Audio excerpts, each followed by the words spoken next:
শীতের কলকলের মধ্যে আপনি আমি ঘুমাচ্ছি, ওই মা জনম দুঃখুনি শীতের মধ্যে ঘুমাইতে পারে না। যুবক, চিন্তা করেছো তোমার এখন 10 বছর হয়েছে, 20 বছর হয়েছে, 30 বছর হয়েছে, 40 বছর হয়েছে, এখন তোমার টাকা এখন তুমি মায়ের ওই যত্নের কথা ভুলে গেছো, মায়ের কষ্টের কথা ভুলে গেছো। ওই মা যে তোমাকে কত কষ্ট করছে এখন তুমি ভুলে গেছো। একজন বড় লোকের মেয়ে, একজন উপসুন্দরী মেয়েকে বিবাহ করে তুমি এখন মা বাবার খেদমত ভুলে গেছো রে যুবক। ওই মেয়ে আসলো তোমার 20 বছর বা 30 বছর পর, কিন্তু তোমার জন্ম দুঃখনি মা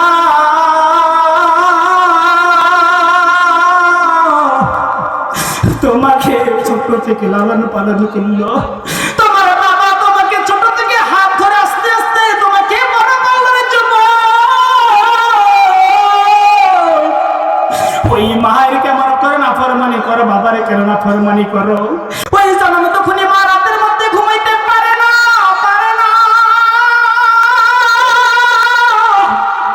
ওই জন্ম তখনই মা কান্না করে চোখের পানি ফেলাইয়া ওই মা বলে, বাবা তুমি আমাকে কেমনে করে গালি দিতে পারলা, আমার শরীরের মধ্যে আঘাত করলা। সন্তান বলে, তোমার মতো মা আমার প্রয়োজন নাই। এমন কুলাঙ্গার সন্তান আছে কিনা? একদিন নাই, 2 দিন নাই, 10 মাস 10 দিন তোমাকে গর্ভে ধারণ করলেন ওই জনম দুঃখনি মা। ওই জনম দুঃখনি মা যখন আপনি আমি তার পেটের মধ্যে আসছি, মা জননী ভালোভাবে চলতে পারে না, হাঁটতে পারে না, খাইতে পারে না।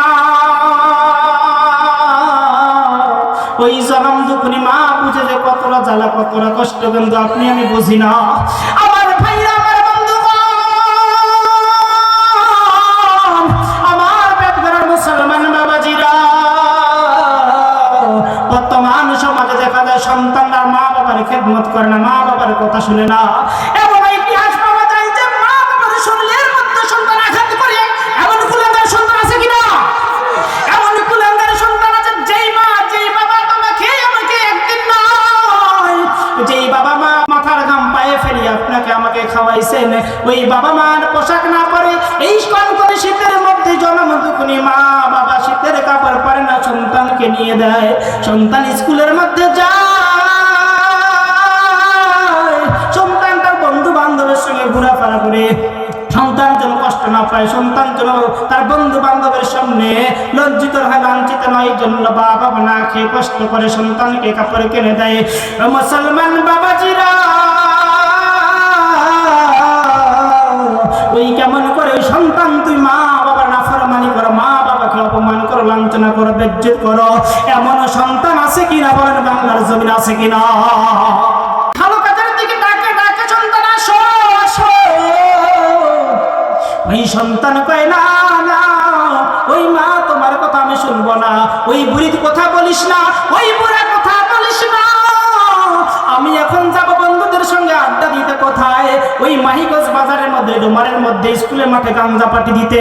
ওই ডোমারের মধ্যে যাব নেশার পার্টি দিতে, মদের পার্টি দিয়ে আবার পার্টি দিতে। সন্তান আর মা বাবার কথা মতো চলে না। আমার নবী বলছেন যে আল জান্নাতু তাহতা আকদামিল উম্মাহাত,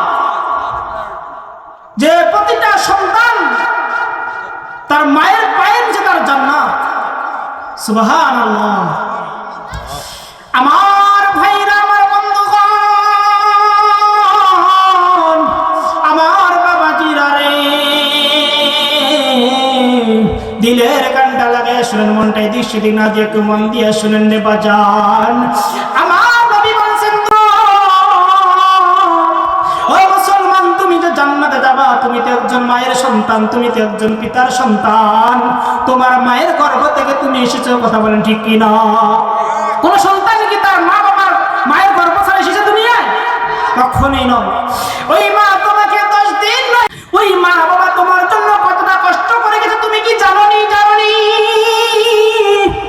এই কনকনে শীতের মধ্যে তুমি আমি যখন বিছানার মধ্যে প্রসাব করেছিলাম, পায়খানা করেছিলাম, মায়ের শরীরটাকে ভিজাইয়া দিছিলাম। মা ডান কোলে নেয়, ডান কোলে যখন ভিজে যায়, মা জনম দুঃখনি বাম কোলে নেয়, ওই বাম কোলে যখন ভিজে যায়, মা জননী ডান দিয়ে বুকের মধ্যে নেয়। যেন সন্তানটাকে শীতের মধ্যে ঠান্ডা না লাগে, এই জন্য মা বুকের মধ্যে রাখে। কিন্তু তোমার মা, তোমার বাবা তোমাকে ছোট থেকে লালন পালন করতে এখন তোমাকে বিবাহ শাদী দিয়েছে, ভালো একটা চাকরি দিয়েছে।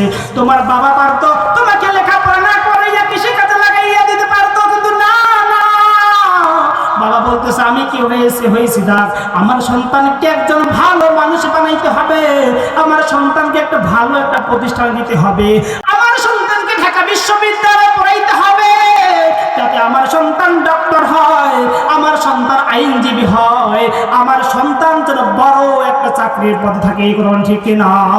চাকরিজীবী হও না কেন, যত কোটিপতি হও না কেন, শিল্পপতি হও না কেন, এই মা বাবাকে কোনোদিন আর আজ থেকে না ফরমানি করবো না, মা বাবাকে কোনোদিন কষ্ট দিবা না, মা বাবাকে আজ থেকে তওবা করো যে মা বাবাকে যতদিন বেঁচে থাকবে মা বাবাকে আর কোনোদিন অবহেলা অপদস্থ করবো না।